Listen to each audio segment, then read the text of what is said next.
विश्वनाथ चक्रवर्ती बता दें, अनुचार प्रकाश का बता दे, चूड़िकाकार बता दे, और छोड़िए उन बातों को। आपके गुरु जी के पिताजी ने भी टीका लिखी है, उसी पुस्तक को अभी मंगाया जाए। अगर उसमें राधा शब्द हो, मैं मुंह नहीं दिखाऊंगा कभी।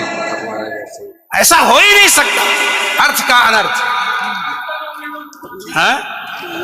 नहीं, हमको कष्ट यह है कि हमको बोलना पड़ा बीच में, क्योंकि अगर अनिरुद्धाचार्य की जगह ये बात और कोई बोलता तो मैं कतई नहीं बोलता। देखिए, अनिरुद्धाचार्य जी इस समय टीवी पर छाए हुए हैं, लाखों लोग इनको सुन रहे हैं, तो ये तो यही समझेंगे ना कि अनिरुद्धाचार्य बोल रहे हैं। इसलिए आपके द्वारा कोई अपशब्द नहीं निकलना चाहिए। मैं आपसे वंदन करता हूं, कभी कोई अनर्थ करना हो तो विचार करके करिए। मैं और कोई बात नहीं, सबको क्षमा मांगता हूं। भागवत जी के अष्टम स्कंद के 10वें अध्याय में लोग कहते हैं भागवत जी में राधा का नाम नहीं है, राधा का नाम नहीं है। ये लोग गलत कहते हैं, जो भी कहता है गलत कहते हैं। लिखा हुआ मैं आपको श्लोक दिखा रहा हूँ। भागवत जी के 8वें स्कंद के 10वें अध्याय में श्लोक नंबर 40 है, लिखा है उद्यतायुध दौरदंडई राधावंतो भटान मृधे। राधावंतो लिखा, स्पष्ट लिखा गुरुजी। ऐसा है, नाश मत करिए। आधावंत है, आधावंत में दौड़ते हुए, या संधि हो गई है गुरुजी। नहीं नहीं, ये गलत बात है। आप जो है उच्चता उठाई आयुधों को लेकर के आधावंत। गुरुजी गुरुजी गुरुजी गुरुजी गुरुजी, हम तो आपके दास हैं। अनर्थ मत कीजिए ना। हमारे गुरुजी कहते हैं अयम अनर्थ ना ना गुरुजी, इसका अर्थ तो सुन लीजिए, इसका अर्थ तो सुन लीजिए। आप जब राधा बता रहे हो, सुनिए सुनिए गुरुजी, इसका अर्थ है राधावंतो भटान मृधे। इसका अर्थ गुरुजी ने बताया हमें। गुरुजी ने, हमारे गुरुजी, कोई गुरुजी नहीं बता सकता। हमारे गुरुजी कहते हैं बिल्कुल नहीं बता सकते, क्योंकि जब आप राधा बनाओगे तो विसर्गे कहाँ जाएंगी? गुरुजी उद्यता युधई ही विसर्ग हो गया। गुरुजी, गुरुजी कहते हैं क्यों नहीं बोलते? गुरु शब्द है। अब चलिए, भागवत जी में दूसरा है बधू। बधू प्रयोग हुआ है, बधू प्रयोग हुआ है। तो बधू का प्रयोग ये है कि वहां श्री राधा रानी का ही स्मरण है।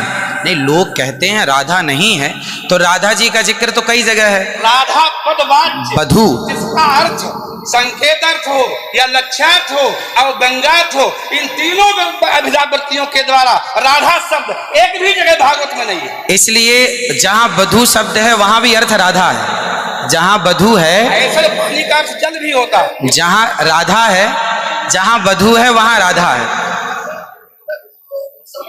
ऐसे थोड़े होता है। जहां आप जैसे लोग देखिए, आप विश्व हमारे गुरुजी ने बताया, ये हमारी क्या ताकत की हम बताएं? शब्द ही अर्थानाम अभिव्यक्ति त्रिभिन्न भवति। महाराज इनकी बात सारा विश्व सुनता है। महाराज श्री हमारी बात 20 आदमी सुनते हैं। महाराज जी सारा विश्व। त्रिपाठी जी, महाराज आचार्य जी, आपके चरणारविंद में मेरा निवेदन है कि अरे आप हटिए सामने से। आचार्य जी आप हटिए भैया। अरे नहीं, लेकिन ऐसा श्रीधर, आप विश्व को सुनाते हैं इसलिए कह रहा हूँ। श्रीधर जी नहीं तो गलत सुना रहे। इन्हें हटाओ। कोई गुरु नहीं बता सकता यार। चलो गुरुजन का हम चलते हैं, अगर गिरिराज जी बता दे। आचार्य श्री गुरुजी ने कहा है कि यहाँ जो राक्षस हैं वो राधा रानी का स्मरण करके, जो राक्षस हैं राधा रानी का स्मरण करके और युद्ध करने चले। जो राक्षस हैं भटान मृधे जो है, गुरुजी ने बताया कि जो राक्षस लोग हैं वो किसका स्मरण करके युद्ध करने चले? श्री राधा रानी का। ब्रह्म वैवर्त पुराण के अनुसार राधा ही मूल आधार है। यहाँ तक कि राम में भी राधा छिपा हुआ। आप राम का अर्थ समझिए, राम मतलब राधा, माँ मतलब माधव, दोनों का एक अक्ष है, तो राम हो गए। ये बात में स्वीकार है, लेकिन और जैसे बधू, जैसे आपने कहा कि राधा जी भगवान श्री कृष्ण ने अपने कहा आओ मेरे कंधे पर बैठ जाओ, तो किसको, कौन है वहां पर? राधा जी हैं। राधा जी हैं तो हैं, लेकिन वहां बधू है। याम गोपी गोपी मैंने कृष्ण, तो श्री राधा जी, जिस गोपी को कहने का तात्पर्य यह है कि भागवत जी में कहीं राधा का अभाव नहीं है। भागवत जी में वो कहीं भी शब्दानाम शब्दैः अर्थानाम अभिव्यक्ति कई वृत्ति भवति। वृत्तयः कति संख्या का अविदावृत्त्या लक्षणावृत्त्या व्यंजनावृत्त्या शब्दानाम अर्थस्य अभिव्यक्तिर्भवति। अस्ति कश्चन विद्वान् वक्तुं शक्नोति। महाराज जी, आप दोनों के पावन चरणारविंद में मैं हाथ जोड़ करके निवेदन करता हूँ, मेरी बात सुन लीजिए। नहीं, आप तो मेरी गुरुजन हैं, गुरुजन हैं, मेरी- आप ही तो सिखाएंगे। मैं कह रहा हूँ अर्थ का अनर्थ क्यों सभा में करते हैं लोग। तुम पूरे विश्व को सुनाते हो, गुरुजी जो मेरे गुरुजी ने सिखाया वो मैं बोल रहा हूँ। सिखा ही नहीं सकते, आप अशुद्ध बोल रहे हैं बात। अभी श्री राधा और माधव जो राम नाम है, जो भागवत जी का अर्थ है। अब कोई पूछे कि राधा का अर्थ क्या है, तो राधा का अर्थ ही कृष्ण है, वो कृष्ण का अर्थ ही राधा है। तो राधा ही कृष्ण है और कृष्ण ही राधा है।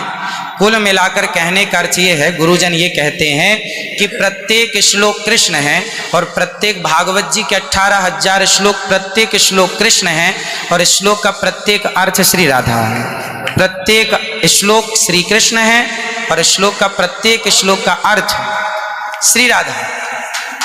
देखिए तो ये सब भाव ही तो है, लेकिन राधा ना वो भाव सब नहीं, भाव है। वो शब्दार्थ। भाव का भूखा हूं मैं, भाव ही एक सार है, और भाव से भजले मुझे तो भव से बेड़ा पार है। सभी विद्वानों के चरणों में दास का बारंबार नमन। सबको जय श्रीमन नारायण, जय श्री कृष्ण। 2 मिनट कीर्तन कर ले। 1 मिनट रुको, मैं सबसे क्षमा मांगता हूँ। मेरा अनिरुद्धाचार्य के प्रति बड़ी श्रद्धा भाव है, बड़ा आदर है, लेकिन इनकी वाणी चूंकि पूरा विश्व सुन रहा है, ये चैनलों पर आते हैं। भाव जगत में हम कुछ भी कहें, लेकिन जब हम ये कहते हैं ये शब्द में लिखा है, तो वहां पर शब्द और अर्थ का संयोग, क्योंकि गिरा अर्थ जल शब्द बोध्यो व्यनक्ति अर्था शब्दोप्यर्थांतराश्रय एकत्व व्यंजकत्वे तद अन्य से सहकारिता। ऐसा हो ही नहीं सकता कि कोई अर्थ प्रकट हो और उसके मूल में शब्द न हो। वहां संधि है, मैंने आयुधों से युक्त होकर मैंने गदा तलवार तीर लेकर के वो राक्षस आधा बनता दौड़े मारने के लिए। शुद्ध यही अर्थ है। किसी अभिधा से, किसी लक्षणा से, लक्षणा तब होती है जब मुख्यार्थ का बाद हो। मुख्यार्थ का बाद हो ही नहीं सकता। श्रीधर स्वामी बता दें, विश्वनाथ चक्रवर्ती बता दें, अनुचार प्रकाश का बता दे, चूड़िकाकार बता दे, और छोड़िए उन बातों को। आपके गुरु जी के पिताजी ने भी टीका लिखी है, उसी पुस्तक को अभी मंगाया जाए, अगर उसमें राधा शब्द हो मैं मुंह नहीं दिखाऊंगा कभी। ऐसा हो ही नहीं सकता अर्थ का अनर्थ। हाँ? नहीं, हमको कष्ट यह है कि हमको बोलना पड़ा बीच में, क्योंकि अगर अनिरुद्धाचार्य की जगह ये बात और कोई बोलता तो मैं कतई नहीं बोलता। लेकिन अनिरुद्धाचार्य जी इस समय टीवी पर छाए हुए हैं, लाखों लोग इनको सुन रहे हैं, तो ये तो यही समझेंगे ना कि अनिरुद्धाचार्य बोल रहे हैं। इसलिए आपके द्वारा कोई अपशब्द नहीं निकलना चाहिए। मैं आपसे वंदन करता हूं, कभी कोई अनर्थ करना हो तो विचार करके करिए। मैं और कोई बात नहीं, सबको क्षमा मांगता हूं। श्रीधर स्वामी बता दें।